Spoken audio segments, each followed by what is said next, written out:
हर शुभ कार्य से पहले हम विघ्नहर्ता श्री गणेश का स्मरण करते हैं, लेकिन क्या आपने कभी सोचा है कि यह नियम स्वयं सृष्टि के पालनकर्ता भगवान विष्णु पर भी लागू होता है? क्या भगवान विष्णु जैसे सर्वशक्तिमान देवता को भी किसी कार्य की सफलता के लिए गणेश जी की शरण में जाना पड़ा था? आज की कहानी इसी अद्भुत रहस्य से पर्दा उठाएगी। सृष्टि के प्रारंभिक काल की बात है, जब भगवान विष्णु क्षीर सागर में योग निद्रा में लीन थे। तब उनके कानों के मैल से दो अत्यंत शक्तिशाली असुर उत्पन्न हुए। उनके नाम थे मधु और कैटब। समय के साथ दोनों असुरों का बल और अहंकार इतना बढ़ गया कि उन्होंने देवताओं, ऋषियों और समस्त लोगों को आतंकित करना शुरू कर दिया। यज्ञ बाधित होने लगे, धर्म डगमगाने लगे और चारों ओर भय का वातावरण फैल गया। असुरों के अत्याचार से व्याकुल होकर सभी देवता भगवान विष्णु की शरण में जा पहुंचे और उनसे रक्षा की प्रार्थना करने लगे। भगवान विष्णु ने देवताओं को आश्वासन दिया और मधुकैटभ का अंत करने के लिए वह युद्ध भूमि में पहुंच गए। और फिर एक ऐसा युद्ध आरंभ हुआ जिसने कभी कल्पना भी नहीं की थी।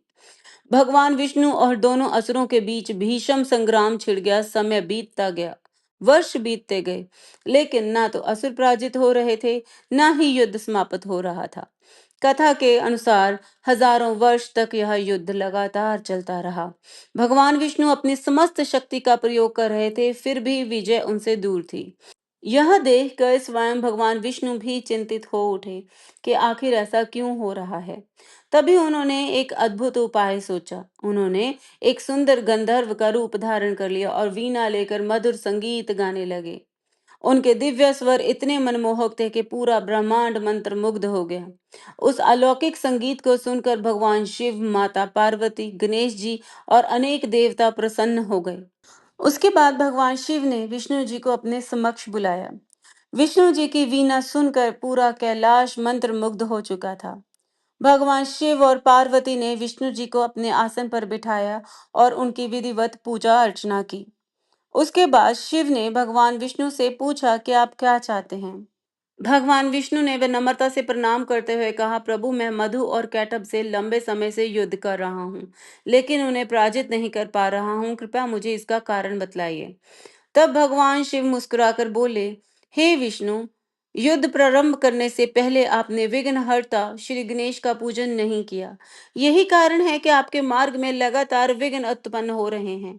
गणेश जी की कृपा के बिना कोई भी कार्य पूर्ण सिद्धि को प्राप्त नहीं कर सकता। तत्पश्चात भगवान विष्णु जी ने गणेश जी की मूर्ति की स्थापना करके विधि सहित उनकी पूजा की, जिसके बाद गणेश जी ने उनकी पूजा से प्रसन्न होकर उन्हें अपने दर्शन दिए और विजय भवा का आशीर्वाद भी दिया। गणेश जी के अंतर्ध्यान होते ही भगवान विष्णु पुनः युद्ध भूमि में लौटे। इस बार उनके साथ विघ्नहर्ता की कृपा थी। उनका आत्मबल कई गुना बढ़ चुका था। युद्ध फिर प्रारंभ हुआ, लेकिन अब परिस्थितियां बदल चुकी थी। थोड़े ही समय में भगवान विष्णु ने मधु और कैटभ दोनों असुरों का संहार कर दिया। देवताओं ने प्रसन्न होकर पुष्प वर्षा की और तीनों लोकों में फिर से शांति स्थापित हो गई। तो दोस्तों, यह कथा हमें बहुत गहरी शिक्षा देती है। चाहे व्यक्ति कितना भी शक्तिशाली, बुद्धिमान या समर्थवान क्यों ना हो जाए, सफलता केवल शक्ति से नहीं मिलती। जब स्वयं भगवान विष्णु को अपना कार्य सिद्ध करने के लिए विघ्नहर्ता श्री गणेश की शरण में जाना पड़ा, तो हम और आप कैसे उन्हें स्मरण किए बिना सफलता की आशा कर सकते हैं।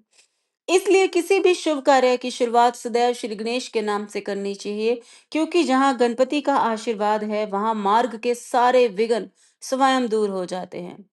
अगली कहानी सुनने के लिए इस चैनल को सब्सक्राइब कर दीजिए, वीडियो को लाइक, शेयर और कमेंट करना मत भूलेगा। फिर मिलते हैं एक और नई कहानी के साथ। तब तक गणपति बाप्पा मोरया।